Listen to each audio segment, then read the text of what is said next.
Gujarat news Vadodara શહેર વિસ્તારમાં બનતી ગુનાહિત પ્રવૃત્તિઓને રોકવા સારું પોલીસના ઉચ્ચ અધિકારીઓ દ્વારા જરૂરી સૂચન અને માર્ગદર્શન આપવામાં આવેલ હોય, જે અંતર્ગત માંજલપુર પોલીસ સ્ટેશન ખાતે નોંધાયેલ ઘરફોડ ચોરીના ગુનાને ગણતરીના જ કલાકોમાં શોધી કાઢતી માંજલપુર પોલીસ સ્ટેશનની ટીમ પકડાયેલ આરોપીનું નામ પ્રીતિ ઉર્ફે આરતીબેન, ડોટર ઓફ ભીખુભાઈ ભીમાભાઈ ગોસાઈ તેમ જાણવા મળેલ છે. આરોપી પાસેથી કબજે કરેલ મુદ્દામાલ તરીકે ચોરીમાં ગયેલ સોના ચાંદીના દાગીના, મોબાઈલ ફોન અને રોકડ રકમ મળી કુલ ₹9,39,250નો મુદ્દામાલ કબજે કરી આરોપી સામે કાયદેસરની કાર્યવાહી હાથ ધરવામાં આવી.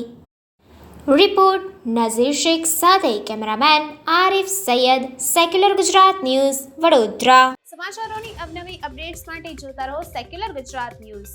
સાથે સેક્યુલર ગુજરાત ન્યૂઝ ચેનલને લાઇક, શેર અને સબસ્ક્રાઇબ કરો અને બેલ આઇકોન દબાવીને સમાચારોની ઝડપી માહિતી મેળવો.